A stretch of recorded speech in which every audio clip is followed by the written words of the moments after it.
Is the US one full country still? Yeah. I don't think the US breaks down. At least, I've never seen them do so in the 3 games I've now played.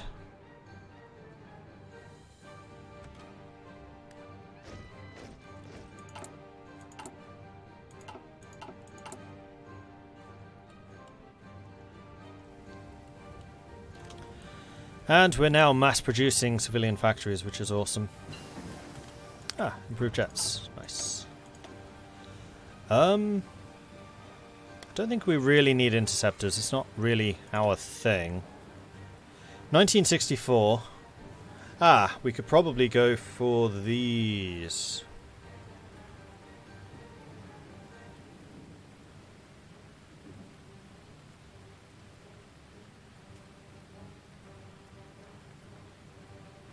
Except we're not producing anything, so kind of pointless. Do we have any synthetic refineries? I don't think so. No.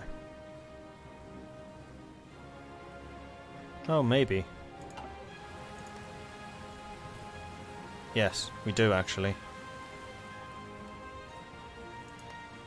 So we have access to a tiny bit of rubber, but I don't think it's necessarily enough to warrant going after this. Maybe we should go for better armor, or we could finish off... yeah, this is what we should be doing. Finishing these off. The best defense is always a good offense. Why should we wait in hiding holes for the enemy to confront or even maneuver around us when we could be taking the fight to them? By hitting them before they are prepared for battle, we are able to fight on our own terms.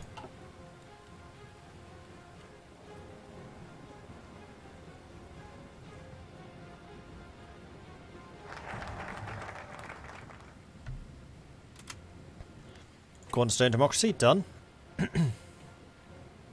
So we can have the guiding hand, which will remove controlled opposition, bring us the multi-party system, which is a bunch of additional stability. Or restoring trust, so we get rid of the state press, we bring in the free press, bring in public meetings, bring in trade unions.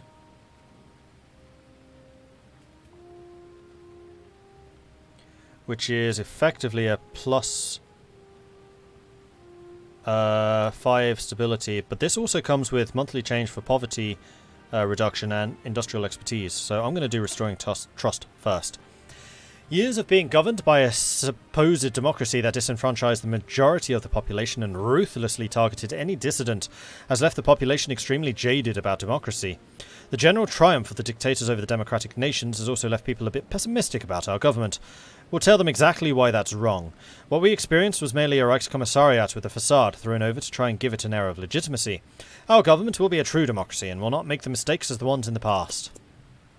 Off we go. GDP growth is positive for the first time.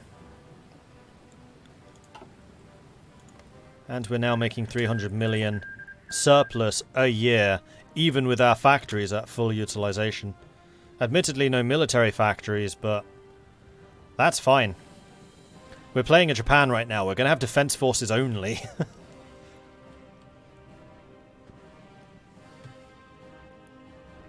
At least until our industry is recovered. The Republic of Pavlodar declared war on the Kazakh Soviet Socialist Republic. How's Kemerovo doing? Expanding. They are definitely winning. They just need to take Kolpashevo.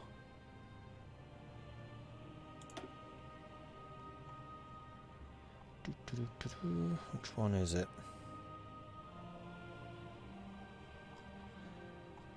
That one. And yeah, they are definitely winning. Whoa, they've lost 45,000? Ouch. They're down to just 7,000 men, whereas, yeah, Kemerovo has still got like 40,000. They are being demolished by Kemerovo. Impressive. Most impressive. And trust has now once again been restored. Huzzah! The guiding hand. Every revolution has its heroes, ones who risk their lives and freedom to create a better world. But now the revolution is over, what role should these heroes take now? Bill Alexander Claude Auchinleck and David Stirling have all certainly done their parts in this battle, but the next phase is approaching, and they certainly don't wish to stick around too long and overstay their welcome. They will meet and decide how best to use their status in order to aid the revolution. Multi-party system, where each of them controls their own party. I bet that's what happens. And there we are, poverty rate is now improving, 0.25 a month. And so is industrial expertise. None of the others. So industrial expertise is going to be the one that goes up first, I think. And we're currently experienced, so we'll become innovative. Ooh.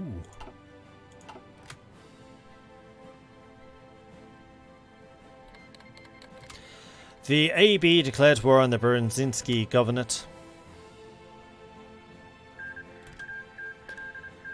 West Russian Revolutionary Front declared war on the Prensk military district. And heck, if Kemerovo owns the whole of Tomsk, by the time they go to war with the others, then they're going to kick their ass.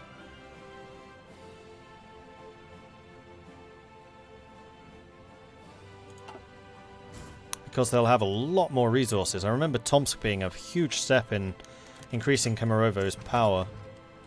Like, Siberian Black Army will probably still cause a problem, but Novosibirsk should be a much easier fight now. The direct flight from London arrived in Edinburgh airport the early afternoon. The twin-engined aircraft taxied next to the motorcade and stopped. Huzzah! Xanthar, thank you very much for the 12-month resubscription. Very much appreciate the ongoing support there, and huzzah for the golden wings. Congratulations on earning them. Rule Britannia! Britannia rules the England. Thank you very much for the ongoing support there. Really do appreciate it. Thank you.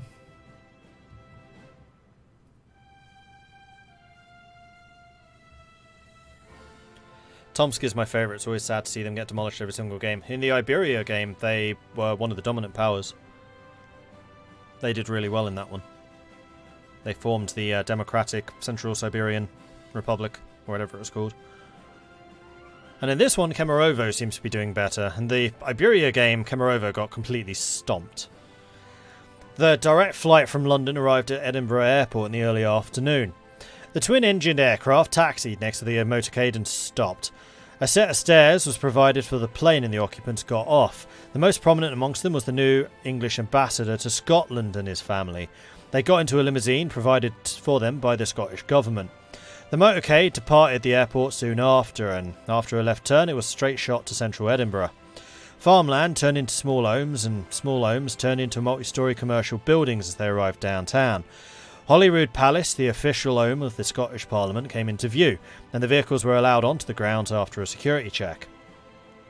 The ambassador and his family went inside and waited while the President of Scotland finished up a few minutes of meetings with their economic advisors. After that, the ambassador was allowed in. The President greeted them all personally and asked what the children thought of Scotland. Then, the letter of credence from Auchinleck was presented, signifying the ambassador was the official representative of England to the President. A picture was taken of the handoff, and both the President of Scotland and the English ambassador smiling. This photo got a lot of coverage in Scotland the next day, as the Scottish ambassador in England presenting the credentials at the same time. Exchanging ambassadors was a final sign for the Scottish. They were now high diplomatic relations with England, and they were now respected as an independent nation. They also expressed the hope that England would maintain this newfound feeling of goodwill and respect. If all goes well, we can be doing the same thing without the need for ambassadors. I don't know, I quite like independent Scotland. They are, after all, very large part of the reason for there being an independent England right now. Because they were one of the main routes through which guns were sent. Hence the north of England was so important, because of the Scottish connections. National focus completed, guiding hand. So the young democracy law. And then we can begin the reconstruction.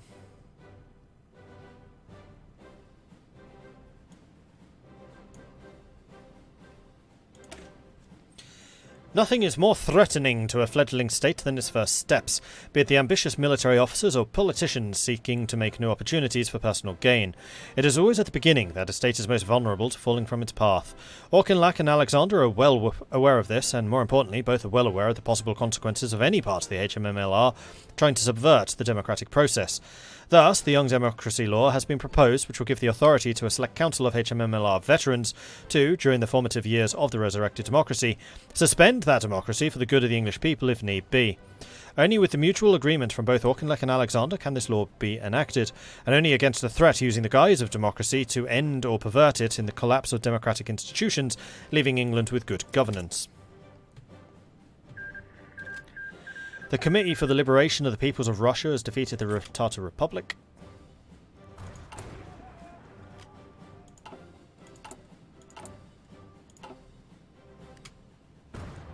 $344 million surplus. Even with absolutely everything switched on. Oh man, this is an awesome economy. Keep dropping that.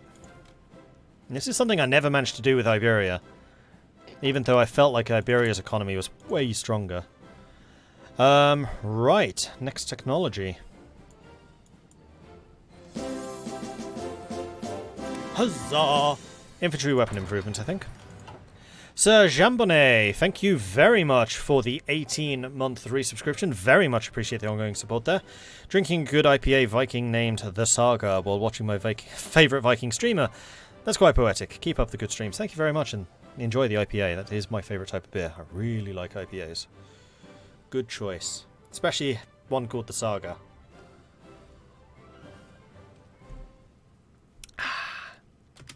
But tea is also good.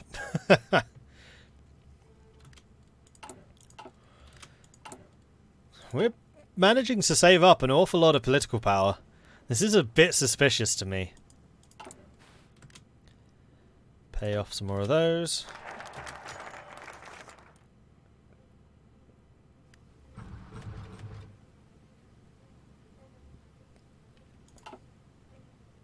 National focus completed. So, the problem is that oftentimes revolutions are not successful. The problem is that oftentimes revolutions are not successful, said Alexander. There's power struggles or dysfunctional governments or new despots that result. There needs to be a way of dealing with them. So you're proposing some sort of legal mechanism to stop this, asked Auchinleck. Precisely. There needs to be some way that we make ends up backfiring on us.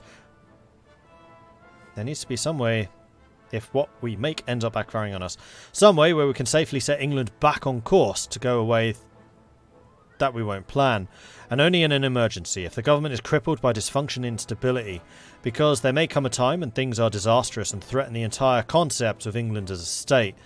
And then what happens? Auchinleck thought it over. The Americans, when the Articles of Confederation don't work out, they had a constitutional convention called to write a new legal charter. They did it with the will of the federal government, I recall.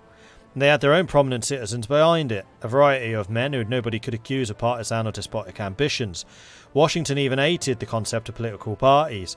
We need something like that, something that could cut around any political instability and fix any problems with England before they cripple the nation. But who would lead such an organisation, said Auchinleck. I'm too tied up with the right of the country and you're too far left with many of the others. If we got together and ruled England by committee, better us than anyone else. It's the two Cordillos! It's Iberia all over again. With much of the civilian leadership rendered unable to assist us due to their siding with the collaborationist government and what civilian apparatus we do possess, mostly being limited to the more local positions, it has been decided that the reconstruction of England will take place under military authority. A series of reconstruction commands, each covering a distinct region of England, shall command the rebuilding process, deciding on the priorities to be given specific issues and acting as a temporary judicial and governing branch for the provisional government. Needless to say, these will be influential positions, and whoever holds them may affect the popularity of the nascent political parties in the upcoming elections. Interestingly, this is actually really close to what happened in Germany following the Second World War. Something I didn't realise, like large portions of the German army after the war were not disbanded. They were put to work to rebuild the country, at least in the West German regions. And I think the last unit that was disbanded was actually the German military police. because they were entrusted to keep order for the Allies after the Nazis fell. And the military engineers, they were also heavily used. Yeah, 1946.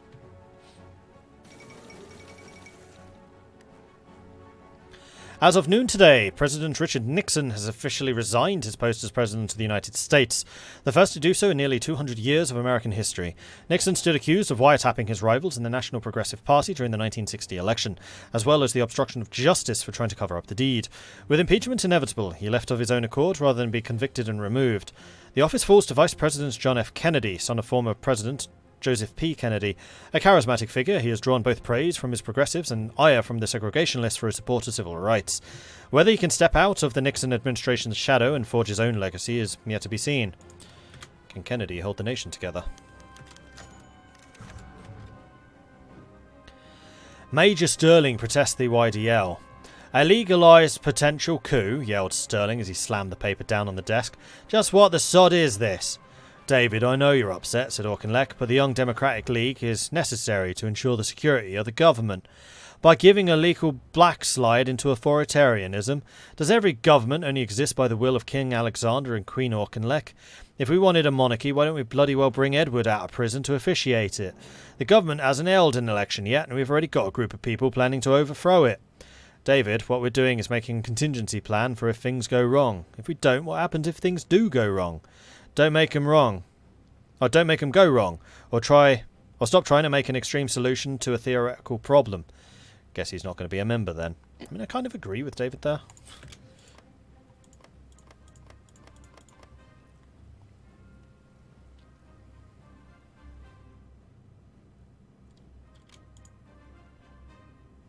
Let the young democracy make their own mistakes. Right. Onwards. A modest proposal. Colonel David Sterling. We have reviewed your memo and have been very intrigued by your proposal. The United States is interested in close cooperation with our fellow OFN-aligned powers, and the idea of an international terrorism is a grave concern for us all.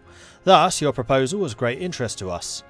Your idea of a multinational special operations unit with an emphasis on counter-terrorism is indeed one solution to this problem. If we were to make this organisation, we agree that special operations forces from America, England, and various OFN nations, as well as various national intelligence agencies coordinating at the site, would be the right way to staff it. However, your proposal of England as the place to base it is interesting, if a bit unusual, even with your stated reasons of the unparalleled existence of the SAS. World accessibility via English Airways from Heathrow and advantageous press restrictions under English law. We think that your proposal for this Spectrum organisation... We will think about the proposal for your Spectrum organisation and get back to you. The Navy requests that you refrain from asking for updates. We'll get back to you with a final decision. Best wishes, Admiral Horatio Riviera Jr., USN. That was a rejection, wasn't it? Is President Sterling a possibility? Don't know. Are we still actually repairing all the infrastructure? Yes. 4th of July 64. Yes, we are. Though there is a lot of damage here. Oof. Scottish repatriation programme popular with the exiles. Edinburgh, Scotland. AP. Many English exiles are taking advantage of the new repatriation programme where the Scottish Government covers part or all of the costs of emigrating back to England. Our research has found that many refugees in Scotland have a desire to return home, but the main factor in preventing that is a lack of resources to afford moving. Government spokesman Tom McLeod said, English refugees typically lacked financial resources when they arrived to begin with, so this support helps them get back on their feet when they return. Reaction to the programme in Scottish media has been mixed. Most credit for the government for finding a solution to recent tensions with the exiles, one that avoids the forced population deportations that have plagued the continent in the past few decades. Some papers, however, oppose the programme. Some are calling any action to move people to as inhumane, while others decry the use of taxpayer money for this purpose and call for harsher methods instead. The exile community is almost universal praise for the programme. Edinburgh Waverley train station has plenty of refugees purchasing one-way tickets to the English town of Berwick-upon-Tweed, where they plan to ride on English railroads for the rest of the way to their new homes. Nearly all of the departing exiles have claimed their rebates. "I think it's wonderful," said Emmeline Cooper, an housewife who is returning with her husband and 2 children to the town of Malton, North Yorkshire. "Scotland's been very kind to us, and I'm sure the English people appreciate the gesture as well." Thanks. So we gain population for 720 days, but we also lose a bunch of stability.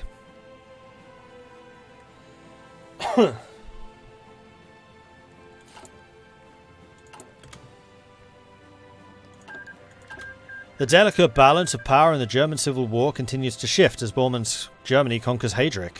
Oh, Heydrich wasn't out. Whoa, Goering is fought right back.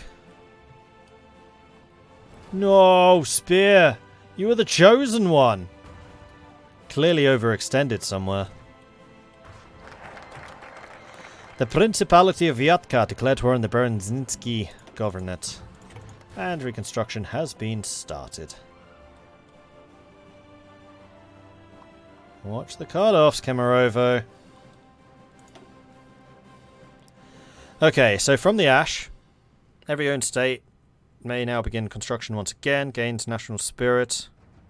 Reconstruction of England, which grants population down, stability down, weekly stability down, construction speed way down, GDP growth down, taxable population down, income rate factor down, poverty monthly change down. I don't really want that. That sounds like a terrible spirit.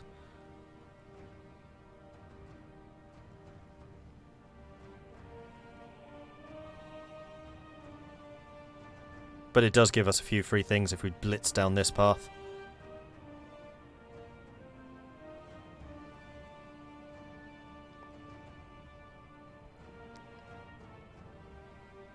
And then the trials, but I think we want to do the rebuilding efforts first. Rivers clogged with the remains of bridges, shells of factories being lived in by hundreds of homeless people, vast fields of burnt wheat trampled on by men and machines, block after block of collapsed brick piles where homes once stood, bombs and unexploded shells being discovered every day. England is a land destroyed, a land broken beyond use, but we shall rebuild it. We will make England one remembers, and to make an England that will lead one into the future. Only 7 days, nice and quick. Boost civilian spending. AB defeated Berezynski governor. Oh dear. That's not good. And we still don't have any more reserves to spend, though I would very much like them. Yeah, Spear's being pushed back now. Hard. Bugger! Right, to the roads.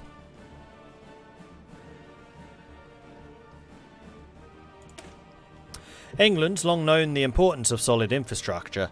The Romans laid solid paved roads that we still use today. Our canals made us an industrial power, and our railroads brought much of the world into a more enlightened age. Now we are mired in poverty and our roads are destroyed. One may draw a conclusion from this. England's roads will be rebuilt. Broad highways will link our nation together. Trucks and cars will have smooth, well-built paths to any area they wish to go. And with proper framework in place, we can begin our industrial reconstruction. Make it happen. Yeah, this will halve the penalties. Siberian Black Army declared war on Kemerovo. Crap, that's Kemerovo dead. And we are still getting a deficit, although somewhat reduced, even with those reconstruction penalties. Hate it when people say railroads, it's railways. I don't disagree with you. Written by an American. To roads.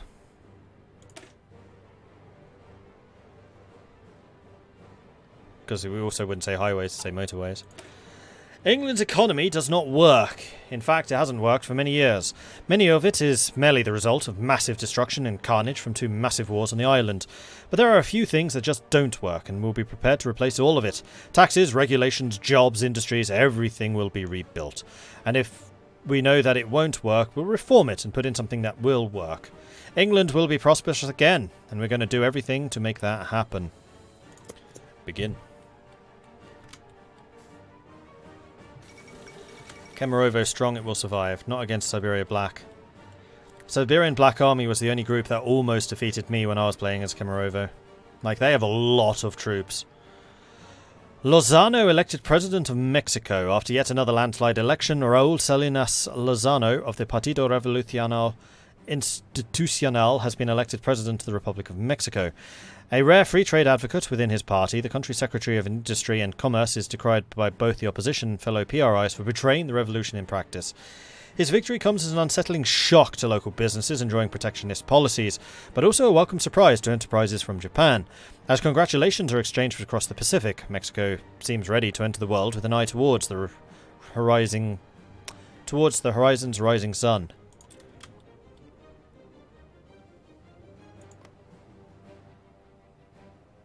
Kemerovo is already mostly occupied.